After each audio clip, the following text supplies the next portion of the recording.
Hello and welcome to Lavneesh sir की class. आज की ये शिक्षा निदेशालय राष्ट्रीय राजधानी क्षेत्र दिल्ली की वर्कशीट नंबर 15 जो कि कक्षा 8वीं के विद्यार्थियों के लिए है। यह ली गई है सामाजिक विज्ञान के राजनीतिक एवं सामाजिक जीवन से। और आज इसमें हम फिर से एक बार पाठ नंबर 8 हाशियाकरण से निपटना को जारी रखेंगे।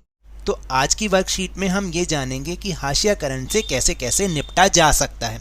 हालांकि पिछली वर्कशीट में भी हमने इसके बारे में थोड़ा बहुत जाना था, आज उससे आगे जानेंगे। तो चलिए शुरुआत करते हैं मेरे साथ और समझने की कोशिश करते हैं। अनुसूचित जाति एवं अनुसूचित जनजाति और आदिवासियों के अधिकारों की रक्षा। तो देखिए क्या होता है कि हमारे देश में हाशियाई समुदाय के लोगों को भेदभाव और शोषण से बचाने के लिए सरकारी नीतियों के अलावा कई कानून भी बनाए गए हैं, जिनमें इस समूह के लोगों के अधिकारों की रक्षा के प्रावधान है। तो आप समझिए, बार बार हम एक शब्द यूज कर रहे हैं, हाशियाई। हाशियाई लोग वो होते हैं जो मुख्य समाज से किसी भी भेदभाव के कारण अलग हो जाते हैं, इसलिए उनके लिए ये हाशियाई शब्द यूज किया जाता है। और उनको भेदभाव और शोषण से बचाने के लिए हमारे देश में कई कानून बनाए गए हैं, जिसमें इन समूह के लोगों के अधिकारों की रक्षा के बहुत बहुत प्रावधान भी हैं। इनमें से कुछ निम्न प्रकार हैं।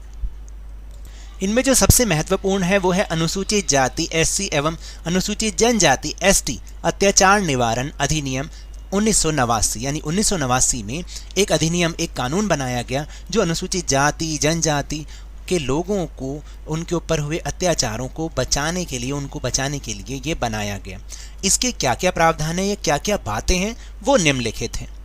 अनुसूचित जाति अनुसूचित जनजाति के किसी भी व्यक्ति को कोई गंदा पदार्थ खाने पीने के लिए विवश करने पर सजा का प्रावधान। देखिए हमारे यहाँ बहुत, अब तो नहीं होता लेकिन बहुत समय पहले तक भी ऐसे होता था कि इन समुदाय के लोगों को अपमानित करने के लिए किसी गंदे पदार्थ को इनको खाने पीने की सजा दी जाती थी। फिर अनुसूचित जाति अनुसूचित जनजाति के किसी व्यक्ति को निर्वस्त्र करके घुमाना या उसके चेहरे पर रंग लगाना या कोई ऐसा काम करना, कृत्य करना मतलब काम करना जिससे उसकी मानवीय प्रतिष्ठा को ठेस पहुंचे, इस पर भी सजा का प्रावधान है। फिर अनुसूचित जाति अनुसूचित जनजाति के किसी व्यक्ति के नाम पर आवंटित की गई जमीन पर कब्जा करने पर सजा का प्रावधान है। और अनुसूचित जाति या अनुसूचित जनजाति की किसी महिला को अपमानित करने के लिए उस पर हमला करना, उसके साथ ज़बरदस्ती करने पर भी सजा का प्रावधान है। तो ये 1989 का ये कानून इतना महत्वपूर्ण है, इतना पावरफुल है कि ये इन लोगों को किसी भी दुर्व्यवहार होने से बचाता है। यह कानून 1989 में इन समुदायों की मांगों के जवाब में बनाया गया था। इस कानून में शारीरिक रूप से खौफनाक और नैतिक रूप से निंदनीय अपमान के स्वरूपों में फर्क करके सूची दी गई है। इसका मकसद दोषी लोगों को कानून के सामने लाना था। फिर इसके बाद है आदिवासियों की मांगें और 1989 का अधिनियम। 1989 का अधिनियम एक और वजह से महत्वपूर्ण भी है कि आदिवासी कार्यकर्ता अपनी परंपरागत ज़मीन पर अपने कब्जे की बहाली के लिए इस कानून का सहारा लेते हैं। यानी जो आदिवासी लोग हैं, जो आदिवासी कार्यकर्ता हैं, उनकी अपनी जो परंपरागत ज़मीन जिस पे वो बहुत पहले से रहते आए हैं, उस पर अपने कब्जे की बहाली के लिए इस कानून का वो सहारा लेते हैं, ताकि इन पर उन्हीं का ही अधिकार बना रहे। संवैधानिक रूप से आदिवासियों की ज़मीन को किसी गैर आदिवासी व्यक्ति को बेचा नहीं जा सकता। यानी आदिवासियों की ज़मीन को किसी दूसरे गैर आदिवासी व्यक्ति को नहीं बेचा जा सकता। जहां ऐसा हुआ है वहां संविधान की गरिमा बनाए रखने के लिए उन्हें उनकी ज़मीन वापस मिलनी चाहिए। आदिवासी कार्यकर्ता सीके जानू का आरोप है कि आदिवासियों के संवैधानिक कानूनों का उल्लंघन करने वालों में विभिन्न प्रदेशों की सरकारें भी पीछे नहीं हैं। यही सरकार है जो लकड़ी व्यापार, पेपर मिल आदि के नाम पर गैर आदिवासी घुसपैठियों की जनजाति जमीनों का दोहन करने और आदिवासियों को उनके परंपरागत जंगलों से उजाड़ने की छूट देती है। यानी उनका ये आरोप है कि सरकार भी इसमें मिली हुई है। जो राज्य सरकारें हैं वो जानबूझकर दूसरे व्यक्तियों को, जो गैर आदिवासी व्यक्ति हैं, उनको ज़बरदस्ती यहाँ पर उनको फ़ायदा पहुँचाने के लिए ऐसा काम करते हैं, ऐसा उनका आरोप है। इसके अलावा जंगलों को आरक्षित या अभयारण्य घोषित करके भी लोगों को वहाँ से बेदखल किया जा रहा है। यानी जंगलों को आरक्षित बना दिया गया या उसको कह दिया गया कि यहाँ पर हम बर्ड सेंचुरी या वाइल्ड सेंचुरी बनाएंगे, तो इसलिए भी लोगों को अपनी ज़मीन से हटना पड़ता है। सुश्री जानू का यह कहना है कि जब सरकार आदिवासियों से छीनी गई जमीन पर औद्योगिक या अन्य परियोजनाओं के निर्माण के लिए बेहिसाब पैसा खर्च कर सकती है, तो इन विस्थापितों को पुनर्वास देने के लिए मामूली सा खर्चा करने में क्यों हिचकिचाती है। यानी सरकार परियोजनाओं पे तो इतना पैसा लगाती है, लेकिन ये जो विस्थापित मतलब जो अपनी ज़मीन से हटाए गए हैं, उनको दोबारा से पुनर्वास देने के लिए जो खर्चा लग रहा है उसको देने से क्यों हिचकिचाती है। तो अब हम चलते हैं अपनी वर्कशीट के प्रश्नोत्तर की ओर। तो पहला प्रश्न है कि अनुसूचित जाति यानी एससी एवं अनुसूचित जनजाति एसटी अत्याचार निवारण अधिनियम 1989 बनाने की जरूरत क्यों पड़ी। तो देखिए क्यों पड़ी, ये तो हमने अभी ऊपर समझा ही है कि अनुसूचित जाति अनुसूचित जनजाति कानून बनाने की जरूरत इसलिए पड़ी ताकि हमारे देश में हाशियाई समुदाय के लोगों को भेदभाव और शोषण से बचाया जा सके। तो देखिए जो मैं ब्लू टिक लगाता हूँ, ब्लू निशान लगा रहा हूँ, ये केवल समझाने के लिए, आपको इसको अपनी कॉपी में या वर्कशीट में नहीं लगाना है।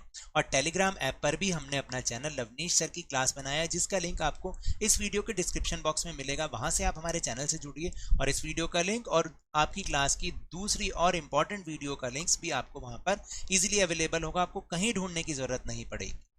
अब चलते हैं दूसरे प्रश्न पर। प्रश्न नंबर 2 है कि अनुसूचित जाति एवं अनुसूचित जनजाति अत्याचार निवारण अधिनियम 1989 के मुख्य बिंदु कौन से हैं, यानी इस कानून की क्या मुख्य बातें हैं।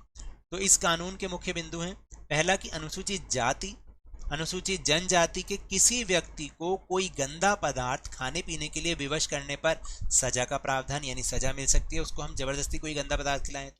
अनुसूचित जाति अनुसूचित जनजाति के किसी व्यक्ति को निर्वस्त्र करके घुमाना या उसके चेहरे पर रंग लगाना या कोई ऐसा कृत्य यानी ऐसा काम करना जिससे मानवीय प्रतिष्ठा को ठेस पहुंचे, इस पर भी सजा का प्रावधान है। यानी उसको आप जबरदस्ती उसके कपड़े उतार के नहीं घुमा सकते, उसके चेहरे पर कोई काला रंग नहीं पोंछ सकते या कोई ऐसा काम नहीं कर सकते जिससे उसकी मानवीय प्रतिष्ठा को ठेस पहुंचे। अगर ऐसा होगा तो आपको सजा मिल सकती है।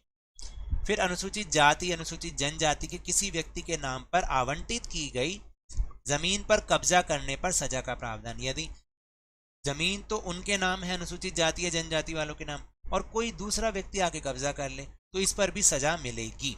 तो ये है इस 1989 का जो कानून है उसके मुख्य बिंदु। फिर इसके बाद है प्रश्न नंबर 3, आदिवासियों का निवास स्थान कम क्यों होता जा रहा है। देखिए मेरे हिसाब से तो यही है कि आदिवासियों का निवास स्थान इसलिए कम होता जा रहा है क्योंकि सरकारें यहाँ पर औद्योगिक या फिर अन्य विकास परियोजनाओं का निर्माण आदि करने के लिए जंगलों को साफ करवाती हैं, जिसके कारण आदिवासियों को अपना निवास स्थान छोड़ना पड़ता है और इन्हें कम जगह में ही रहना पड़ता है। अब आप समझे कि इनका निवास स्थान यानी रहने का स्थान अब कम क्यों होता जा रहा है। फिर है चौथा प्रश्न, 1989 के कानून के द्वारा आदिवासियों की मांगे किस प्रकार पूरी हुई हैं। देखिए 1989 के कानून के द्वारा आदिवासियों की मांगे इस प्रकार पूरी हुई कि अब संवैधानिक रूप से आदिवासियों की जमीन को किसी गैर आदिवासी व्यक्ति को नहीं बेचा जा सकता और जहां ऐसा हुआ भी है वहां संविधान की गरिमा बनाए रखने के लिए उन्हें उनकी जमीन वापस भी मिलनी चाहिए, ऐसा ही होना चाहिए। तो ये तो थी आज की वर्कशीट। अगर मेरे इस तरह समझाने से अब आपको समझ में आने लगा है तो इस चैनल और वीडियो को खूब लाइक दीजिए। आप इस समय वीडियो देख रहे हैं, लाइक का बटन दबाइए और अगर नए हैं तो चैनल को सब्सक्राइब कीजिए, इस वीडियो को ज़्यादा से ज़्यादा शेयर कीजिए और जल्दी से जल्दी अपने ही चैनल लवनीश सर की क्लास के सब्सक्राइबर्स को ऊंचाइयों तक पहुंचा दीजिए। लेकिन याद रखिएगा घर से बाहर निकलते समय मास्क अवश्य लगाएं और जब भी आपकी बारी आए कोरोना का टीकाकरण जरूर करवाएं, क्योंकि कोरोना को हराना है और जिंदगी को एक बार फिर से सुहाना बनाना है। इसी उम्मीद के साथ बहुत बहुत धन्यवाद।